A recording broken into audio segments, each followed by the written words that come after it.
जय जोहार भाइयों। आप सब जो खड़े हैं बैठ जाएंगे तो अच्छा होगा। आप भी बैठ जाइए भैया। हम लोग पहली बार राजस्थान से इतनी बड़ी संख्या में आए हैं और अभी तक आप लोग बहुत ज्यादा थक भी गए होंगे ऐसा मुझे लगता है। और जो मेरे भाई जिनको सुनना चाहिए था वो थोड़ा इधर उधर हो गए, थक गए, पक गए, ऐसा भी मुझे लगता है। लेकिन हम लोगों को पेशेंस रखना होगा, धैर्य रखना होगा। आदिवासियों के संदर्भ में जब भी कोई राष्ट्रीय सम्मेलन, राज्य सम्मेलन या जिला सम्मेलन होता है तो वहां पर समस्याओं का बखान होता है। समाधान क्या है उसके बारे में बहुत कम बातें होती। ये बात मुझे लगता है कुछ लोगों को अच्छा नहीं भी लगे, लेकिन किसी भी समस्या के समाधान के लिए मीठी गोली आज तक किसी बीमारी के लिए नहीं बनी। इंजेक्शन भी लगाना है तो दर्द होगा, गोली भी खानी है तो कड़वी लगेगी। और मैं कड़वी ही बात बोलने के लिए जाना जाता हूं।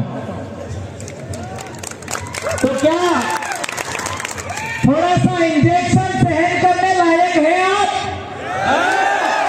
धन्यवाद।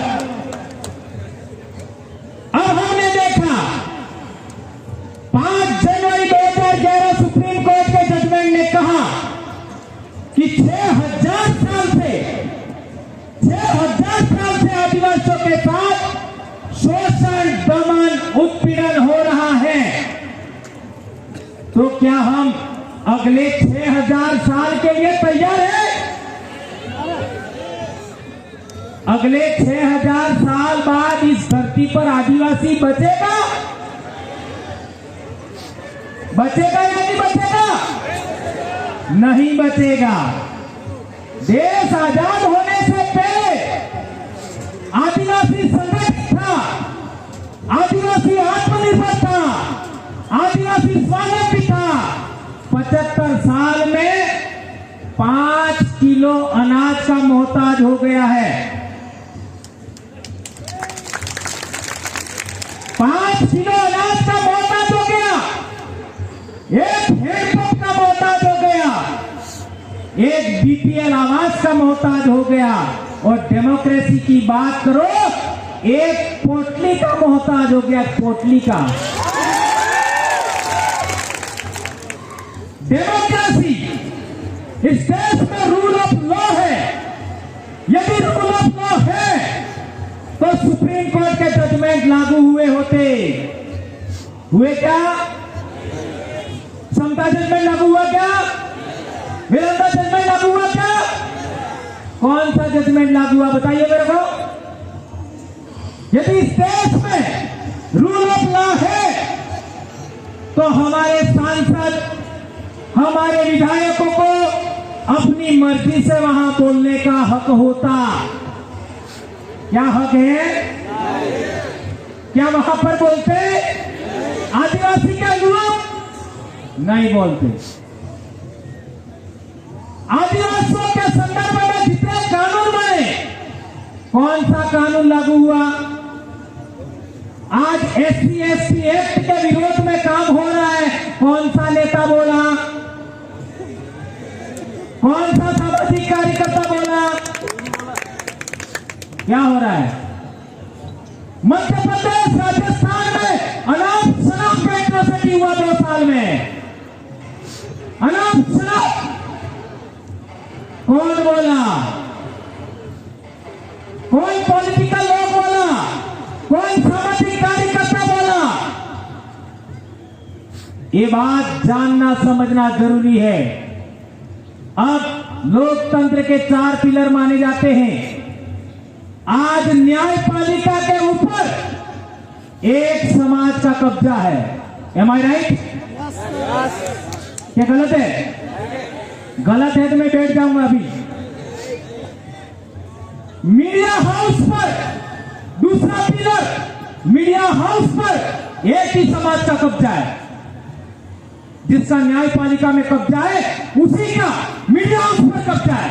एम आई राइट?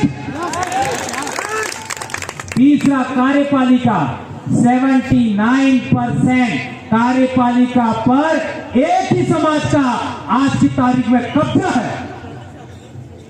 क्या ये बात गलत है, राइट है? चौथा बचा व्यवस्थापिका। तो आदिवासी ने निर्णय करके एक भी विधायक सांसद भेजा क्या? और ईवीएम आने के बाद गुजरात का चुनाव की हालत देख सकते हो।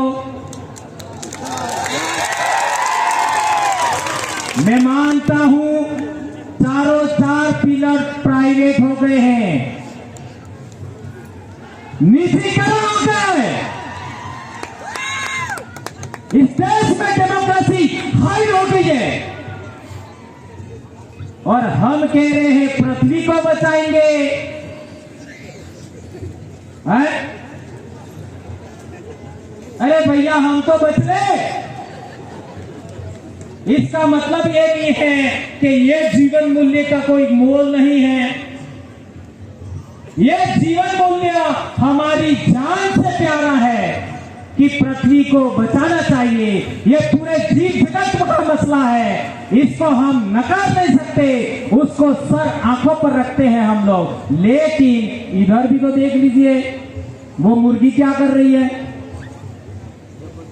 क्या कर रही है मुर्गी? मुर्गी गुस्से में आई है कि नहीं आई है? तो आदिवासियों को गुस्सा कब आएगा? 6000 साल से गुस्सा नहीं आया। पिछले 75 साल में सब कुछ खत्म हो गया, फिर भी गुस्सा नहीं आया। कब आएगा? और मैं गुस्से की भी बात नहीं करना चाहता, मैं बात करना चाहता हूं डेमोक्रेसी की। हमने प्रकृति का सिद्धांत देखा, प्रकृति प्रदत्त, ये मैं अपनी बात नहीं करता, प्रकृति प्रदत्त सिद्धांत देखा। क्या सिद्धांत देखा? एक सियार या कुत्ता भेड़ के बच्चे को खाने आता है तो भेड़ क्या करती है?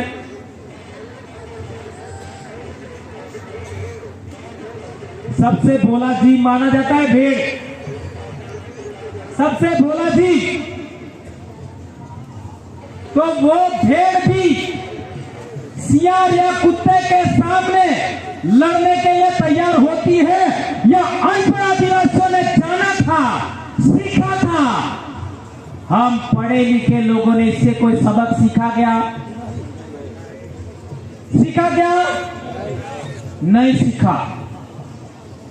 ये मुर्गी का उदाहरण, आपका बिल्ली है, वो काटने आ रही है तो वो गुस्सा हो रही है। और मेरे भाई पेंटर गोसा जी ने पृथ्वी को भी गुस्से में दिखाया है। तो थोड़ा सा गुस्सा में कर लूं क्या? जायज है क्या?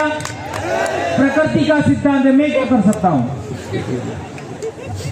ठीक है, छोटी सी बात, ज्यादा बटनी।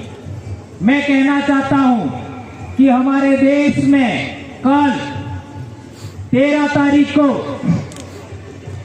तिलका मांझी का शहादत दिवस था। तिलका मांझी ने जो आंदोलन लड़ा, क्या वो आंदोलन आदिवासी नेतृत्व में था या नॉन ट्राइबल के नेतृत्व में था? स्वतंत्र आंदोलन था, ट्राइबल के नेतृत्व में, तिलका मांझी के नेतृत्व में स्वतंत्र आंदोलन था। दूसरी बात, उसी के बाद में बिरसा मुंडा का आंदोलन हुआ, वो भी स्वतंत्र आदिवासी लीडर के नेतृत्व में आंदोलन था। सही है गलत है? इधर नायक आंदोलन देख लीजिए पंचमहाल का, ये छोटा उदयपुर के पास में 1868 का, वो भी जोरिया परमेश्वर और रूप सिंह नायक के नेतृत्व में स्वतंत्र आंदोलन था। इधर भीमा नायक का आंदोलन देख लीजिए, वो आंदोलन भी आदिवासियों का स्वतंत्र था, किसी दूसरे के नेतृत्व में नहीं था। टंटिया भील का आंदोलन देख लीजिए, वो भी स्वतंत्र आंदोलन था। स्वतंत्र आदिवासियों के नेतृत्व में आंदोलन होने की वजह से हमको हक अधिकार मिले। हमारे राजस्थान की बात करो, यानी दाहोद से आगे की बात करो, तो 1881 में पहला आंदोलन धुले वापसी का हुआ था। वो आंदोलन हमारी सामाजिक लीडरशिप कमेटियों के नेतृत्व में, आदिवासियों के मुखियों के नेतृत्व में हुआ था, यानी वो भी आंदोलन लीडरलेस नहीं था। इसके बाद संत सुरमाल खराड़ी का भगत आंदोलन हुआ, वो भी मैट कोट वालों के नेतृत्व में हुआ, वो भी लीडरलेस नहीं था। और इसके बाद मानगढ़ का आंदोलन, जिसको संत गोविंद गुरु महाराज का आंदोलन कहते हैं, उसमें भी 1,80,000 मैट कोट वालों का आंदोलन था, तब जाकर के हमको हक अधिकार मिले। अब मैं कहना चाहता हूं, मैं जिस गांव से आया हूं वो संत गोविंद गुरु महाराज का ही गांव है। मेरे ही गांव में 6 साल तक गोविंद गुरु को रोटियां खिलाई, और वो आंदोलन शुरू हुआ था 1881 में। याद रखिए, 1881 में हमारे भक्तों का संगठन था। और कांग्रेस कब बनी? ये इंजेक्शन है 1885 में। तो आदिवासियों की लीडरशिप है, वो सीनियर है और कांग्रेस जूनियर है। आदिवासियों की लीडरशिप सीनियर है, कांग्रेस जूनियर है।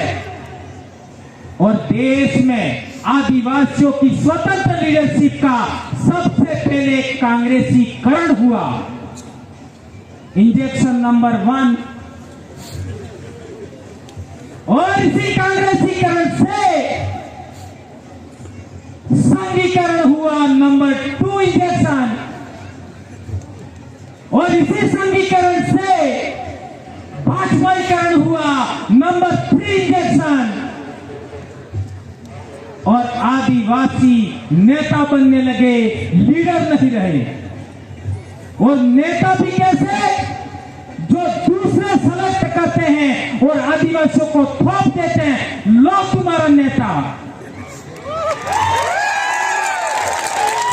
75 साल से हम लोग आज तक हमारा एमएलए कौन बनेगा, एमपी कौन बनेगा, उसका निर्णय लेने लायक नहीं बने।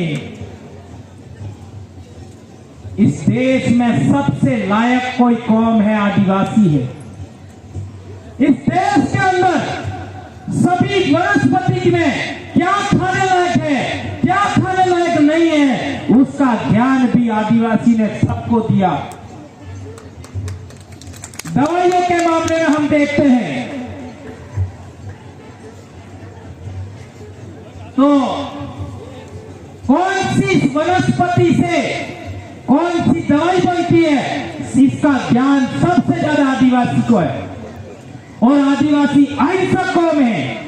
आज भी इस देश के निर्माण में सड़कें देख लीजिए, आपका डैम देख लीजिए, सबके निर्माण में आदिवासियों का रोल है। मैं सवाल पूछना चाहता हूं, केवड़िया क्यों नहीं बचा पाए? हंसदेव क्यों नहीं बचा पाए?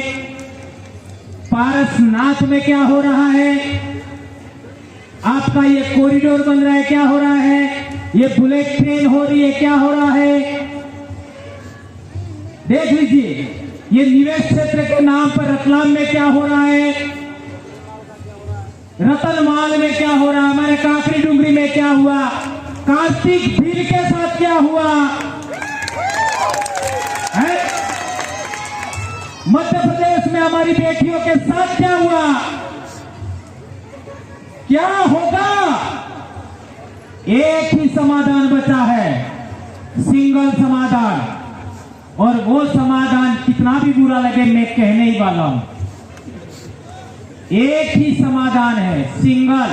डेमोक्रेसी के अंदर रूल ऑफ लॉ को मानते हो तो इस देश में जो निर्णय करने वाली संस्थाएं हैं, जिनको हम लोग विधानसभा कहते हैं, लोकसभा कहते हैं, वहां आदिवासियों के द्वारा सेलेक्टेड और इलेक्टेड जनप्रतिनिधि जाना चाहिए, इसके अलावा कोई विकल्प नहीं। ध्यान दीजिए, इलेक्टेड तो कर रहे हो, सेलेक्टेड आप नहीं कर रहे हो, तो आपको सिलेक्टेड करना है, आपको इलेक्टेड करना है, और निर्णय लेने वाली संस्थाओं में आपको जाना पड़ेगा, इसके अलावा कोई विकल्प नहीं है, कोई विकल्प नहीं है, ये बात ध्यान रखिए। और डॉक्टर भीमराव अंबेडकर ने कहा था कि हमको सत्ता के मंदिरों में कब्जा करना होगा, सत्ता के मंदिरों पर, और आप लोगों से विनम्र अनुरोध है उसका अपना फार्मूला हमको बनाना चाहिए। क्योंकि मैं डंक मारना भी जानता हूं, बवराई नाम है मेरा।